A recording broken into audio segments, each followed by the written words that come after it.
Council. My name is Roy Sanchez. I'm the treasurer for HUB, also a constituent for District H. Mr. Councilman Gonzalez is my councilman. I've been a city employee for 16.5 years. I'm just here. I'm concerned about the 3% that the firm had, and I'm glad everybody's clear on that. I'm also concerned with the bilingual pay. I think that's it's really important for us to be known as an international city. I as an inspector, I work for code enforcement. Most of the contractors are Latinos, and so I have to communicate with them. Also, homeowners, I have to communicate with those people. So really, you need to take in consideration the fact that we are a diverse city, and I think this is very important. Thank you. Councilor, excuse me, sir. Councilmember Jones. Mr. Sanchez, estoy de acuerdo. I agree with you.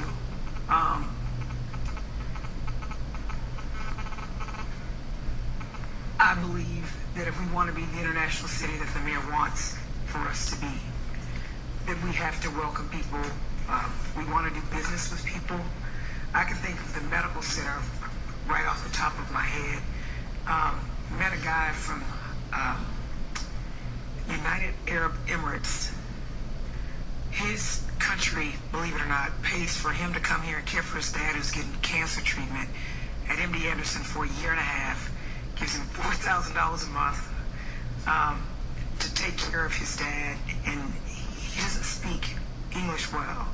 And while he's here making sure he takes his dad to the medical center every day for his treatment, it's important that we give him service whether he speaks English or not. We have people who pay taxes, even if they're renters, they're paying taxes because the landlords are passing them off, and I think that's important. When I lived in Spain, I didn't get penalized or didn't get services because I spoke English. In fact, I got free prenatal care, and of course my son is 18 and healthy now. And so I think it sends the wrong message. May have been well-intentioned. I don't think it does a lot of savings, but I also think that it puts non-classified city workers in a position to be second-class citizens.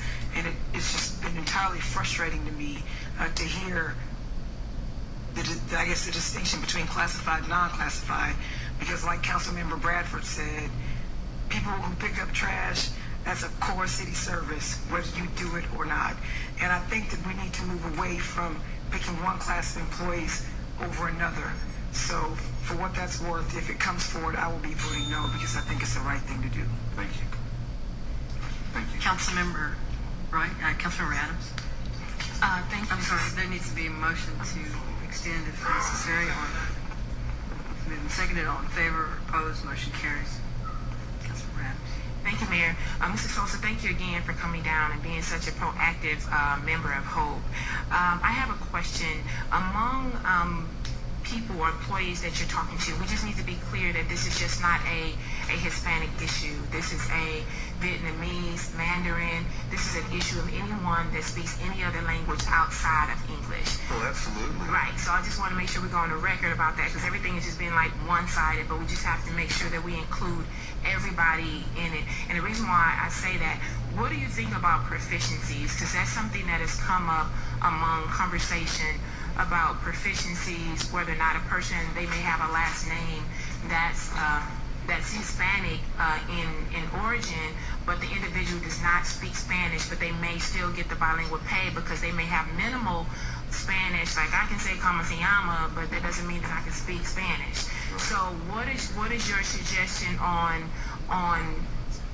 being proficient in the language if the current amendment was amended to look at some of the proficiencies of some of the ones who are actually getting the pay, to see if they really can actually speak the language, any language, not just Spanish, but, you know, Vietnamese, because it's someone that works for the city, last name has a Vietnamese name, but they don't speak any of their language. So we can't base it on assumptions. Well, I agree with that, but I also think that if a person can understand the language, a lot of times I know when I talk, I'm talking about Latinos right now, okay, Spanish, because I don't speak Vietnamese or Mandarin or any of those. But a lot of people will speak to me in Spanish. I understand it completely, and I can give them an answer to satisfy them. I don't speak perfect Spanish, as sure as I don't. I grew up here in the United States. My dad was from Mexico, but I don't speak perfect Spanish. But I speak enough to where I can communicate. Proficiency, yeah, I think if you don't understand it and you can't speak it, I don't see why you should get it.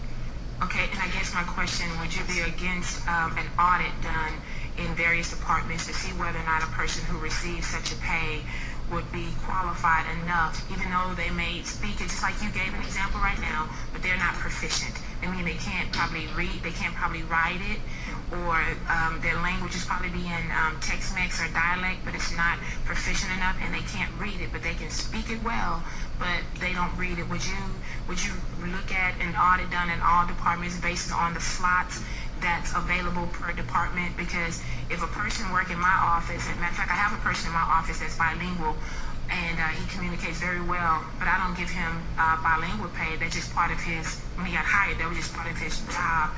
So what do you say about that if an audit is asked among all city departments to relook at the independent slots of various city departments, whether or not if that particular language fits the job? Because I'm looking at that because I talked to someone this morning. The reason why I'm saying that, because I met with a department this morning, and they have a person in their office that is bilingual, but I asked them, did they take the test? They say no, they just spoke Spanish. And I don't think that that's good enough. And I think we need to do our part better in the city government. So what do you think about that? Would that be against what you all are standing for? Because I would like to call an audit. That was going to be my amendment, Mayor, to really look at some things. So what do you think about that? Well, I think as long as it's fair, it's done fair, and it's done even-handedly, I don't see any problem with that. Okay, and I would like, and right now as it stands, I probably would support it, but, and of course, the people, the personnel that are receiving bilingual pay at this time, I would rather that they continue receiving it, but we just look at the proficiencies of it. But I think whatever changes that we make concerning pay, that we need to move forward on it, because I wouldn't want nobody to come back and take something from me that I've been getting for the last, 15 years, during these economic times. So I know there are some changes that need to be made across the board with all languages, not just one particular set language, but I think as a department, as a whole, as a city, we really need to really look at that and see how we can move forward on it. And I think that it was brought up, we do need to save money, but I need to see how do we make the changes now to make city government better. So I thank you for bringing this to our attention. Thank you. Councilman, would you yield for a moment? To make sure that everybody is on the same page, there is an executive order that's been in effect since the Whitmire administration, which in essence says that if you receive bilingual pay, you have to be proficient, you have to have a reasonable expectation of using it in your job, and you have to have some contact with the public to use this language. If there is anyone receiving that bilingual pay who is not demonstrated any of those three criteria, they are in violation of the executive order. How do we measure that, Mayor? If we need to do an audit of that, I'm happy to initiate one. There would need to be a motion to extend time. Moved and seconded. All in favor or opposed? Motion carries. Next council member on the list is Councilmember Clutterbuck. Speaker, thank you. Mr. Sanchez. Hey, Mr.